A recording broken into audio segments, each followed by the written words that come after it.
এদিকে সাতক্ষীরাতে আজ থেকে শুরু হয়েছে হিমসাগর আম নামানো। জেলা প্রশাসনের ক্যালেন্ডার অনুযায়ী আমপাড়ার তালিকায় আরও একটি আম যুক্ত হলো। সাতক্ষীরা বড়বাজারের পাশে আম বাগান থেকে আরও জানাতে সংযুক্ত হচ্ছেন প্রতিনিধি এম জিল্লুর রহমান। জিল্লুর রহমান, আম চাষি আছেন যারা, ব্যবসায়ী যারা আছেন, তারা আসলে কি রকমের প্রত্যাশা করছেন, ফলন কেমন হয়েছে, কি জানতে পেরেছেন সেখান থেকে? কবিতা, ধন্যবাদ আপনাকে। এবছর সাতক্ষীরায় আমের রাজ্য, সাতক্ষীরায় আমের রাজা হিমসাগর আজ থেকে নামানো শুরু হয়েছে। জেলা প্রশাসনের ক্যালেন্ডার অনুযায়ী আজকের এই আমপাড়া শুরু থেকে যতদিন থাকবে ততদিন এই আম নামানো হবে। এছাড়াও আগামী এই মাসের 27 তারিখে আরও একটি আম, ল্যাংড়া আম বাজারে আসবে। সর্বশেষ আগামী মাসের 5 তারিখে আসবে আম্রপলি সহ অন্যান্য আম। তো এবারের আম সাতক্ষীরায় মাটি এবং গুণে মানে যথেষ্ট ভালো থাকায়, প্রাকৃতিক পরিবেশ ভালো থাকায় আমের ফলন হয়েছে বাম্পার ফলন।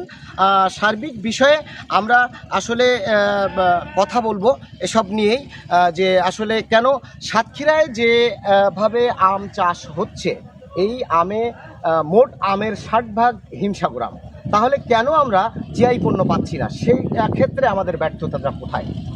আমরা ইতিমধ্যে সাতক্ষীরার হিমসাগরটাকে জিআই পণ্য হিসাবে গ্রহণ করার জন্য আমরা আবেদন করেছিলাম। আমাদের সম্মানিত জেলা প্রশাসক মহোদয় যিনি ছিলেন পূর্বে, তিনি এটাকে কার্যক্রম শুরু করেছিলেন। আমরা আমাদের যে গবেষণা প্রতিষ্ঠান আছে সাতক্ষীরার, বাংলাদেশ কৃষি গবেষণা ইনস্টিটিউট সাতক্ষীরা, তারা এটা নিয়ে কাজ করছে।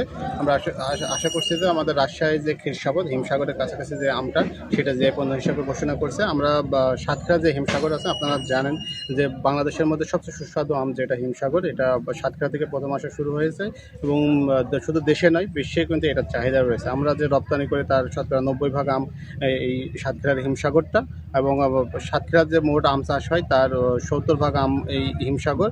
তো এইটাকে সাতক্ষীরার হিমসাগর হিসাবে আমরা জিআই পণ্য হিসাবে। ধন্যবাদ আপনাকে। জি, কবিতা, যেমনটি বলছিলেন, আসলে বেশ কিছু সমস্যা পেরিয়ে সাতক্ষীরার এই হিমসাগর আম জিআই পণ্য হিসাবে পাওয়ার স্বপ্ন দেখছেন সাতক্ষীরাবাসী। সেই হিসাবে কাজ করে যাচ্ছেন জেলা প্রশাসন, জেলা কৃষি বিভাগ। আমার সাথে কথা বলছিলেন সাতক্ষীরা সদর উপজেলার কৃষি কর্মকর্তা মনির হোসেন। তো এই ছিল সাতক্ষীরা থেকে আমার কাছে সর্বশেষ খবর।